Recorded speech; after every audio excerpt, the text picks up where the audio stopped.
All right, everybody, we are back. And as I promised, we have our guest today. His name is Chris Galang, and he is the founder of Kampeon Water, which is a vitamin enhanced sparkling water that actually has a lot of the bold flavors of his native background of Filipino. So this is going to be fun. We're going to talk a little bit about his business, his products, and other things. So welcome to the show, Chris. How you doing today?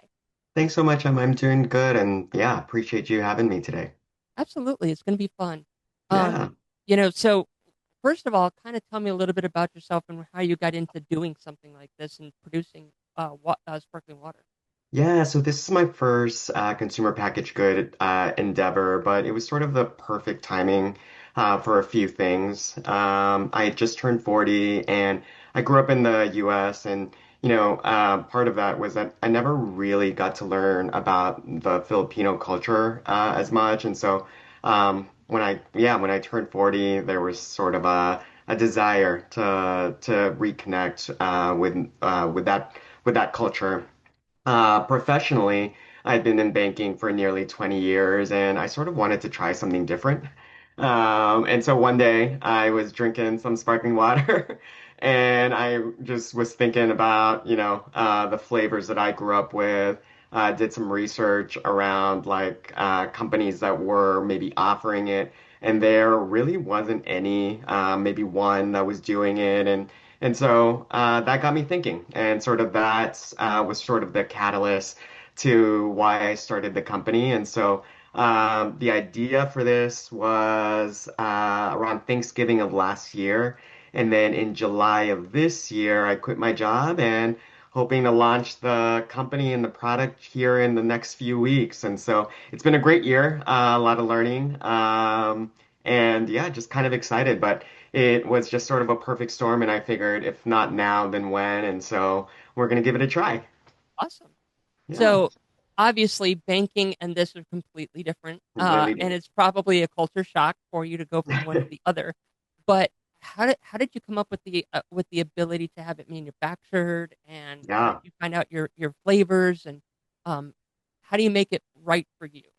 Yeah, definitely. And so in banking, I specifically worked in our small business division. And so I had been exposed to sort of the ins and outs of running, launching a small business. So I knew sort of technically how to do it, sort of how to, establish the company, all the legal stuff behind it. And so I was really comfortable in that and have a really strong network of people to advise on sort of, yeah, the paperwork side of starting a business.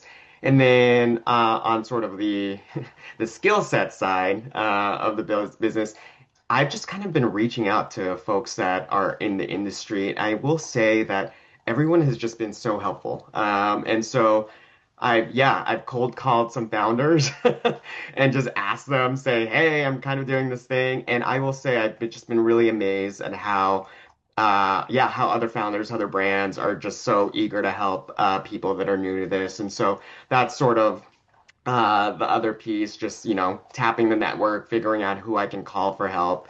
And then sort of the third area is just a lot of Googling and ChatGPT and all of the things. Yeah, so the infrastructure for starting a water company is sort of all there. And so again, just tapping the network, figuring out how all the parts and pieces fit together. And yeah, was able to find a manufacturer, a formulator, warehousing, sort of all of the things. I'm sure I'm missing something, and I'm sure I will learn something today that I didn't know yesterday. But yeah, it's just really been tapping the network and the collective sort of knowledge of everyone in the industry.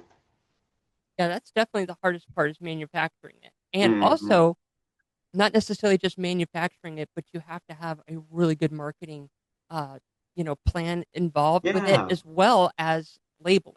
Because yeah, labeling, I've gone into stores and seen something that looks really generic and I won't buy it, yeah, you know? for sure. So it's a mental thing. So how did you come up with your labeling? Yeah, so and before I go into labeling, one of the things you asked about was flavors and how I came up with it. And so one of the really important things that for me was to come up with some initial flavors for our lunch where I had a particular story about it, either a family tradition, a way that I remembered it. And so really being core because, I don't know too much about my Filipino history and culture, and that's sort of a big reason why I'm doing this is to learn. But what I do remember really strongly was the flavors and traditions, right, from my childhood. And so I wanted each of the flavors that we launched with to have something really personal behind it and a story that I could tell.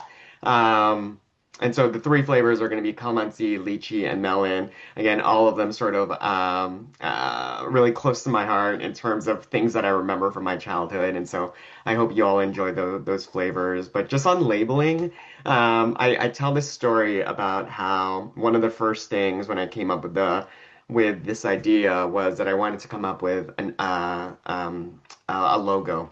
I was, super into it, and I came up with a bunch of options from like different places. But there was always something like missing behind it. To your point, I wasn't sure I was capturing sort of all of the things that I wanted it to represent. And so I did finally work with a branding agency and a designer, and we sort of went through the whole gamut of what the brand meant, what I wanted it to say, sort of like what I wanted to communicate. And so we're really proud of the brand. But again, really, this was an area that I definitely relied on professionals with, and wanted to make sure that the logo and the color palette and the visual assets, all of them told the story that I wanted to tell. And just as a fun fact, the entire brand, the inspiration for it was or is based on a Filipino jeepney.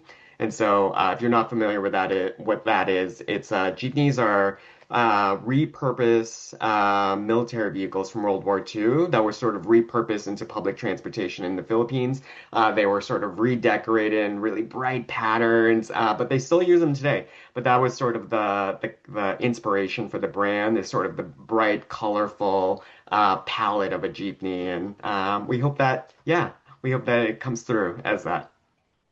Well, it sounds interesting. And I know that the branding is the most important part because you want people to remember that. It's like when you go to Target, you see that logo, you know it, That's right, and stuff like that. And also when it comes to labeling, certain colors can actually invoke certain types of feelings. for sure. So Yeah. um, it's like yellow. I'm not a big yellow fan, but you know, I guess there's like colors like blue that makes me Yeah. want to go to it. I don't know what it is, but Yeah.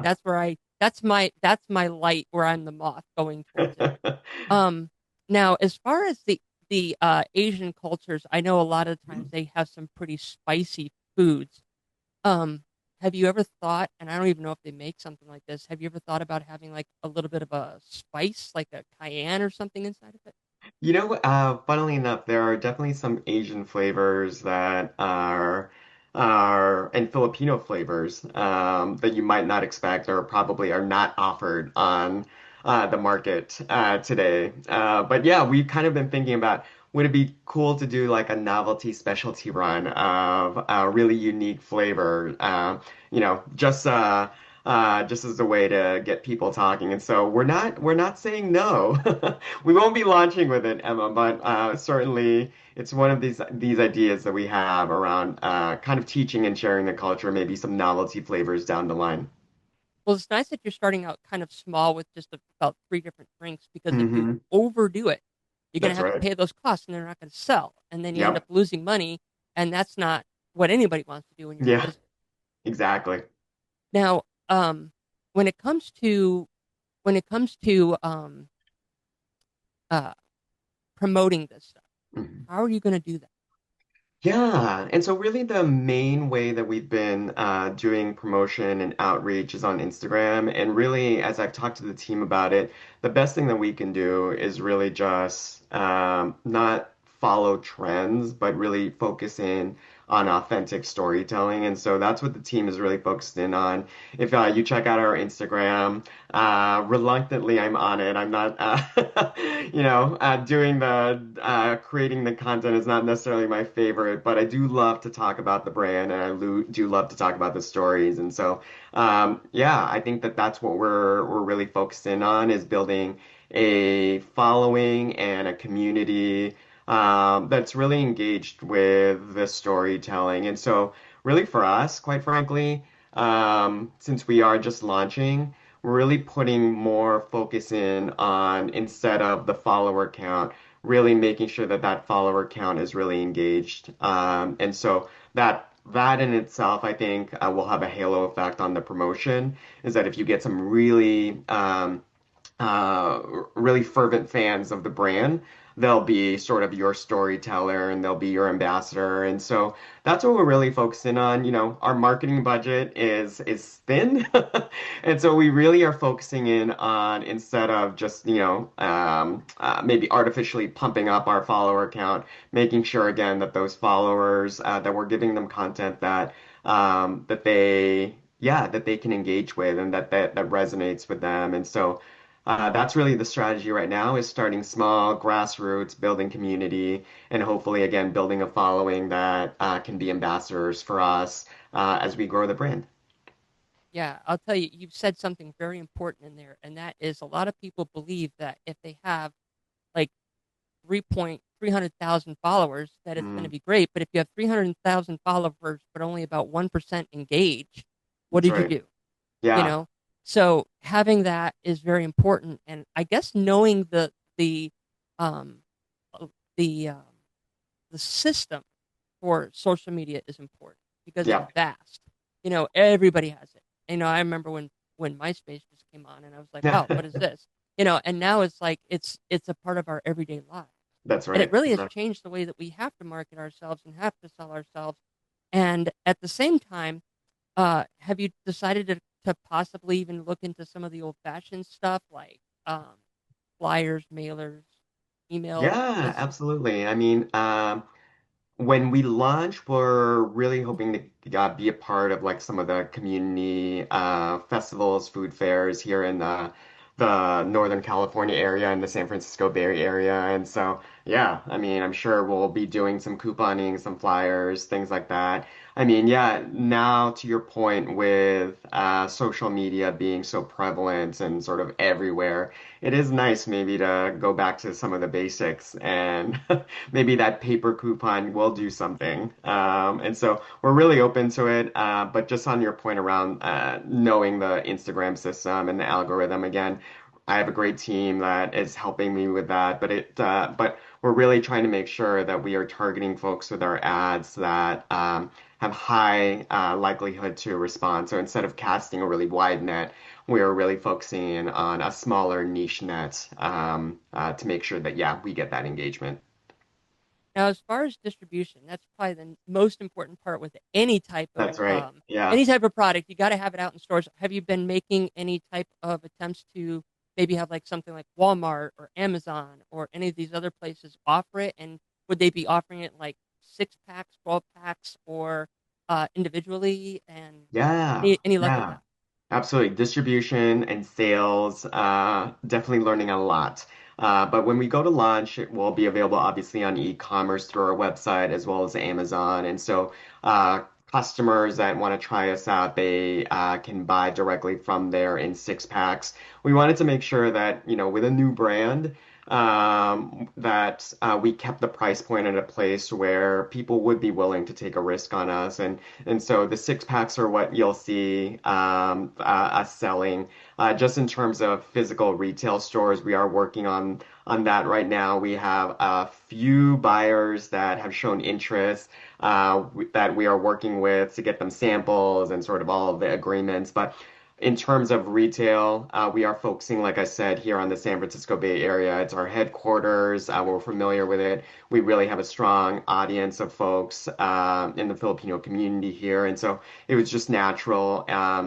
We hope. Yesterday I was just talking about my goals for the next year, and I would love us to be in statewide distribution by this time next year. But again, we're starting here in Northern California, hoping to make our way down the state, and then eventually nationally, multi-state, and that's certainly the goal. But yes, at launch, we'll be available on e-commerce, our website, and Amazon. And then for those of you in the San Francisco Bay Area, we are making some deals. We've got some buyer conversations happening, so we're really excited about that. Now, as a banker, you probably have a lot of insight into when you're starting a business, but I hear that a lot of people say, I just don't have millions of dollars sitting inside of a bank to get Yeah. started. Well, most people didn't. I Yeah. mean, you look at Amazon, it was started in the guy's back, like one of his rooms in his office there, and a basic computer, and it probably cost him what, a couple $1,000. Now, Yeah. obviously, that depending on what you're doing and how you want to go with it, it's going to change. But Yeah. I truly believe that if you want something, you'll find a way of making it happen. So, have you? What is it with coming up with funding? I mean, did you save for this? Did you get investors? What are some of the things that people should do, even as a banker? Because you've heard different stories about this. If you wanted to find an investor, how do you go about Yeah, startup and capital is certainly a concern for every new entrepreneur, every current entrepreneur, every business needs capital, right? And so for me, I really took savings and bootstrapped the launch. I was able to get a bank loan for a portion of it, and so that was sort of made possible, quite frankly, because I had really good credit and financial health. It is never too early or too late to really focus in on your financial health. And there's tons of resources out there, certainly for that. But I was able to bootstrap the launch. And to your point, I think that if you want something, the world. Sort of in the, I'm a firm believer in the universe provides, as cliche as that sounds. But it doesn't have to be big, right? And so what I learned also from from going through this process was that when I first sort of embarked on this journey, I thought it was going to be, hundreds of thousands, if not millions of dollars just to launch.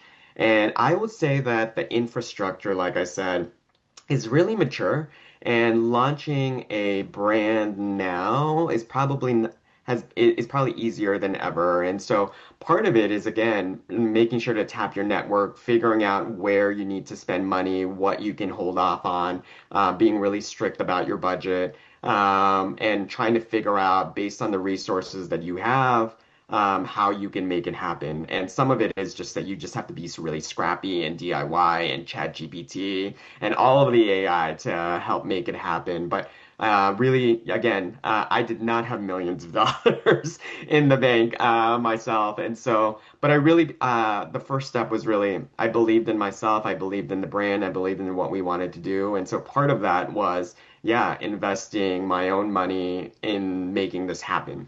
But to your other question about investors, a lot of that again is just networking. And so whether it's angels, VCs, friends and family, it really is just about getting out there and talking about your brand and quite frankly asking for money. And letting people know what you're doing. I think a lot of times small business owners and new entrepreneurs they get a little gun shy about talking about what they're building before it's built. But the best thing that you can do when you're looking for money or starting a new venture is bringing people along for the ride. Because you never know who's willing to give you some money, believe in you.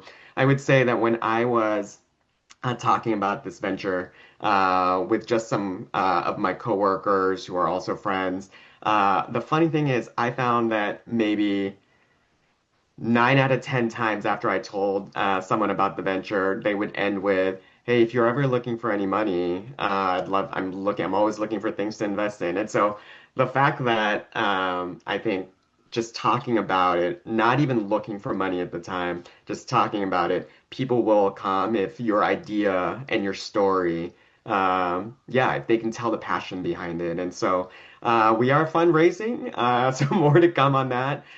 It is really expensive. What I've learned it is not expensive to start it. Gets very expensive to maintain it and grow it, and that's where we're at right now is sort of figuring out what the growth plan is, what the budget, getting investors, what that means for the brand and sort of the future. But to your point, start small. If you want it enough, there are definitely resources from people to, AI that can help you sort of piece it together. And don't be in a rush. I think that's also, I think, a misnomer is that, to have to rush with everything. But But yeah, I think I've probably touched on everything there, but I did not have millions of dollars, but I was fortunate enough to have some savings that I was willing to bet on this venture. Well, I believe in this. I will always bet on myself. And Yeah, I do realize that if I don't have something to lose, I'm not going to care about it as much. You absolutely. know, when we grow up, we always get these toys and we always break them, or when we get a car from our parents that we didn't pay for, we generally crash it or we trash it, one of them. Yeah, And so when you literally put your own stuff that you remember working so hard to get, it's going to give you that drive and that passion to not let it fall. You want it to yeah, look good. And I think that's very important that anybody that wants to start a business has their own money invested into it. So I love absolutely. that you said that. Absolutely. Um, One last thing about the product, I know it's health is obviously a very important thing. Water is one of the most important things that you can drink. I know there's a lot of waters out there that Yeah, have a lot of sugar, yeah, and sometimes it's artificial sweeteners. I'm not a big fan of artificial sweeteners, but I do realize that sometimes when I get some of these drinks, some of them just go down naturally, taste like regular water with flavor, but some of them they have like the sweetness, and it sits in the back of my mouth there, and I can't get rid of it, even if I brush my teeth for a little while. yeah. I don't know what that is, but what is yours going to be like? Is it going to have a big sugar content? Is it artificially sweetened? Is it naturally sweetened? How does it work? Yeah, absolutely. So we are vitamin enhanced sparkling water, as you mentioned, and part of that was what we're sort of dubbing everyday functionality. And so what we found were the functional options on the market right now were really geared and positioned towards performance extreme. So like you're about to work out, or you just worked out and you need to recover. But there was really no brands or few brands that were playing in the space of like I have to sit at my desk. I have to run some errands for 8 hours. I have to drink water anyway, and might as well get a little bit of a boost versus a jolt with your water option. So that's what we're targeting with our functional ingredients, B vitamins, vitamin C, and magnesium, sort of like everyday wellness. So that's sort of the functional piece of it. On the flavor and sugar, all of our three flavors will be between 15 and 25 calories each. And they'll be flavored with 1 or 2 grams of added sugar, cane sugar, nothing artificial. We did sort of play around to your point with like monk fruit, for example, or stevia. And yeah, like you said, there was something about it that, yeah, just didn't feel real. And so 1 gram of sugar to sort of balance it out was really all it took. And so we really feel like, yeah, it's a good place to be and also where our competitors were just in terms of sugar content. And so real juices, juice concentrate, cane sugar, sort of, yeah, really basic recipe. And we're really excited about the flavor profile. And yeah, no, nothing artificial in it.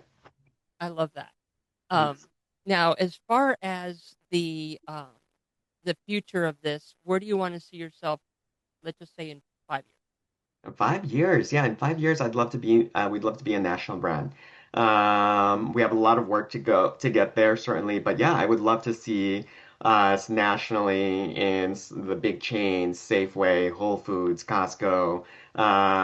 Yeah, I think that is the goal on the distribution side. And on the brand side, we definitely want to be known as the Filipino sparkling water.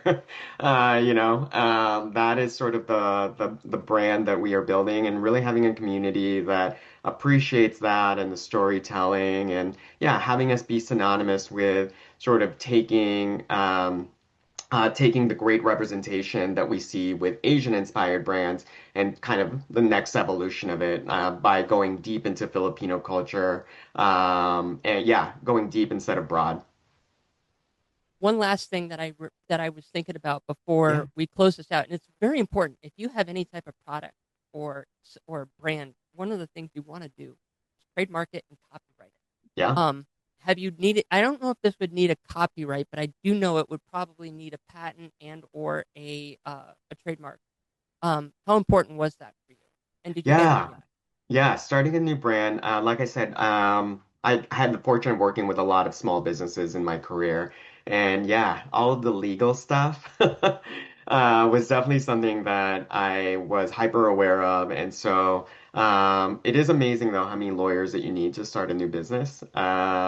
And so yes, trademarking from the logo to the design to the color palette, all of that has been filed. Yeah, worked with a great small business attorney that helped me do that.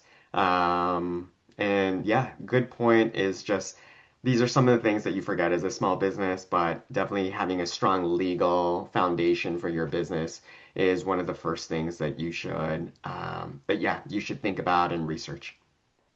And with that, we got about 2 minutes left. So tell Awesome. everybody where they can find your brand, website, social media, anything that you want to put out Yeah, absolutely. Thank you. And so we're at kampeonwater.com, Kampeon, water.com, and on Instagram at Kampeon Water. And yeah, by the way, Kampeon is Tagalog for champion, and so that's sort of the ethos of the brand as well, is championing yourself, championing culture, championing community. And so we hope you guys check us out. there. I hope so too. And guys, that was a wonderful new product coming out. Um, one of the things I didn't realize is that we were always told how great Gatorade and stuff like that is, and it's not a bad product, but there is so much sugar in it. Even just a one bottle almost equals to a 20-ounce bottle of soda. So water is definitely the way you want to go, and I'm really hoping to see this continue to grow, not only for Chris, but also for us to use more water in our lives. Now, with that, we are going to take a quick commercial break, and I got to pay some bills, and I'll be right back after this.